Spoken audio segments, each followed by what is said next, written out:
Alright, welcome back to another video, and this week we'll be covering the 1993 Konica XR1. Now, it's a bit shocking to see the name of a camera company, a film camera company to be exact, well, at least they're most well known for film, on a cassette. But I'm going to explain how that name got there in a bit. But first off, I'll just talk about Konica, the brand. While researching about this cassette, I found out that Konica actually merged with Minolta in 2003, which is very interesting. So now they're Konica Minolta. And another thing I noticed, which was kind of interesting, is that Konica existed longer than Kodak. They've been doing like plates and stuff with photographic chemicals before they got into film, so it's very interesting.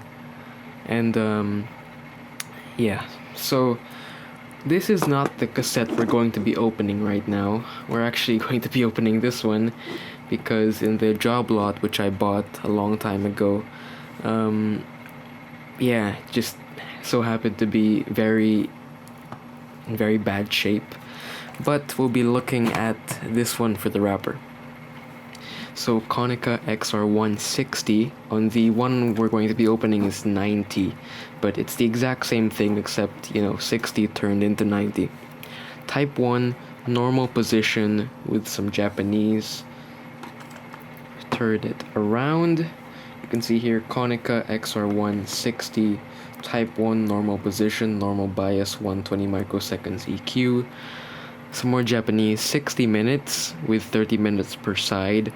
On the 90-minute version, it's 90 minutes with 45 minutes per side, of course. And even more Japanese. And the barcode. Yeah, and then XR160N. Again, it says 90 on the one we're going to be opening. Here on the top, XR160, open. It's the one with the thread which you pull.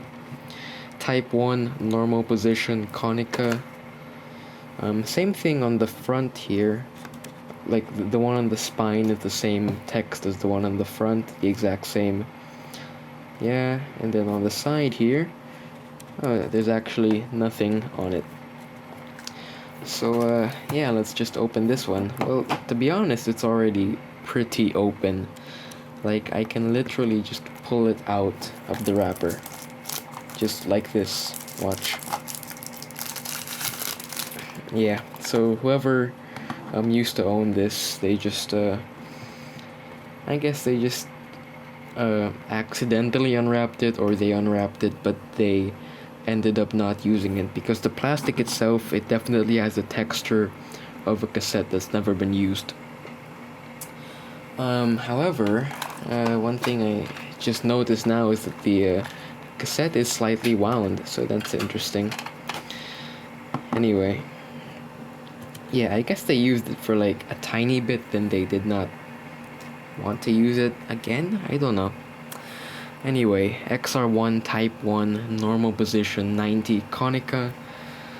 Same thing on the bottom here with the little logo on there. Here it just says Konica XR1. At the back it's very, very plain. Literally just date, noise reduction on or off, and then the track listing. Now, on the inside here, this is what the stickers look like. Again, very plain. A and B, two of each side, apparently, in case you want to rewrite something, or if you lost one of them, with NR on or off here. And you can put here what kind of NR, so there'll be C, B, S, or DBX, or HiCom or something. And AB, then 1 to 0, Konica XR1. Now, looking at the inside of the J card, here it's just the one on the other side, but just black and white. And literally the same thing, but black and white. Yeah.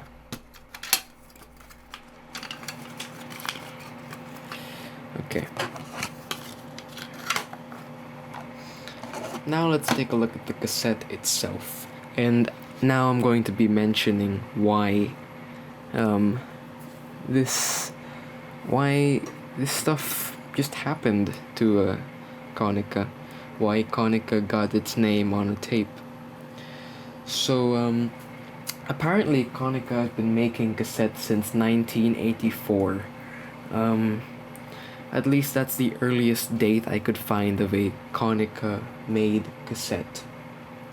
Anyway, this particular one in 1993, I believe it was OEM'd by either, I believe it was Gold Star LG, or it could be BASF, or it could also be Rax, because those three brands, those three OEM brands, they have very similar hubs. You can see here on the hubs of this tape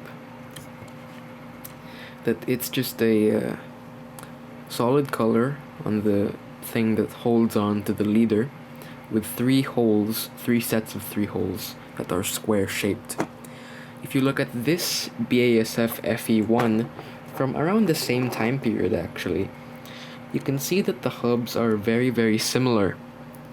But the same can be said about a Gold Star LG tape, so it's very difficult to determine who actually made this cassette, because it was never mentioned who made it. It's totally possible that it was mentioned in the Japanese on the wrapper, but I don't read Japanese, so I don't really know. Anyway, XR1, Type 1, normal position 90, Konica, A, and the same on the other side, but it's B. And now let's wind the tape with my trusty Bic.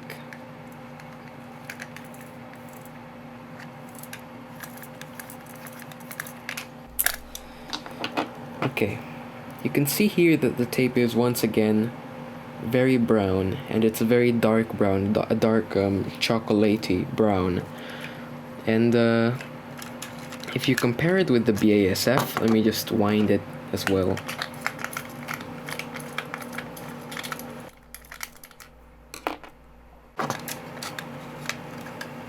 If you compare it with this BASF FE1, it's not only the sponges that are similar, but the tape itself is also very similar. Like, in terms of color, if you look at it in real life, just from what I'm seeing, they look almost exactly the same. Like, the Konica could just be like a tiny bit more saturated in terms of the color, but perhaps the BASF just got desaturated due to age, because it's been opened ever since it was made. But I don't know. But yeah, all of these factors are leading me to believe that BASF made this tape for Konica. So it's a very interesting predicament here. Yeah, Konica, a camera company, made a cassette just to appeal to wider audiences, because it's pretty difficult to compete in the photography market with such big brands like Canon, Kodak, of course, Nikon, and of course Minolta, which they eventually merged with in 2003 to make Konica Minolta. And so I suppose those Konica fans would have wanted to get a Konica cassette so they could not only listen to their music on a Konica thing, but also take pictures on a Konica thing. I guess I got that the other way around, but anyway. So yeah, that's about it for a quick overview on this tape. And let's see how it sounds in the audio test coming up right now. Alright, you know what time it is. It's time for the audio test. And so let's put this tape in the deck.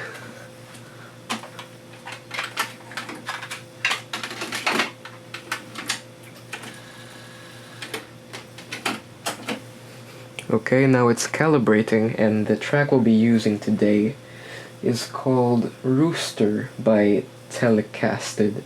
It's a pretty short track, just a little over 2 minutes, a little under 2.5 minutes.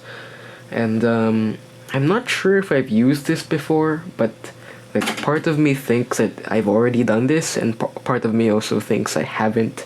But I just hope I haven't. And yeah, it seems it's done calibrating. Oh. I knocked the camera to the side, sorry about that. So yeah, now what we're going to do is, of course, we're going to be doing the test with Rooster by Telecasted. I've set it to very barely peak at +3. Like, it will hit +3, but it's almost never gonna hit +3. Just like 1 or 2 times to see if it peaks at the right, like if it can handle that kind of level. But mostly it will be at around +1. So yeah, let's do it.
So, what do I think about this cassette? Well, to tell the truth, this is probably, of all the new old stock tapes I've tried on this channel, this is probably one of the worst.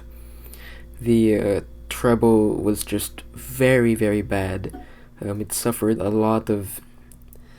Yeah, it could... On the record, on the tape deck itself, it did say that it was able to reach +3. However, if you listen to the actual sound, it really doesn't sound like that. It feels saturated and already slightly distorted at that level, which is not very good for a Type 1, and especially not very good is the fact that it has quite a lot of noise. It was very noticeable, even when I was listening through speakers. You see, when I make these videos, when I listen back to when I record the footage, I listen to it first on my speakers. And then after that, I listened to it on headphones to make sure that my assumptions were correct. And yeah, they were absolutely correct this time. It was very obvious. The drop in treble, and the drop in level as well was very noticeable, and the hiss was absolutely noticeable from the speakers. Yeah, it's not a very good tape, and I suppose that's something you could expect from one of these OEM'd Type 1s. Now, I will admit there are tapes which are OEM'd, which are very, very good performers. But unfortunately, this is just not one of them. This was actually Konica's lowest end tape. It's kind of like their Maxell UR or Sony HF or TDKD.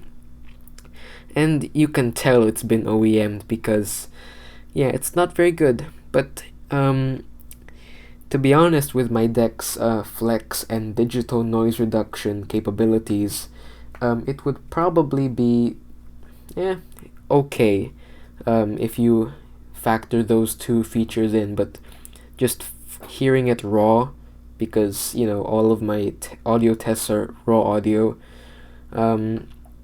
yeah, it's just not very good. So yeah, that's about it for this channel.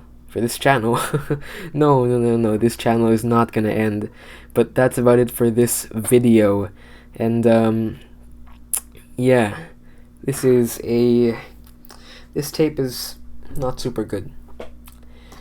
So what else do I have to say, really? Yeah, thank you for watching, and you can check out the playlist of all of my cassette videos up here in the corner.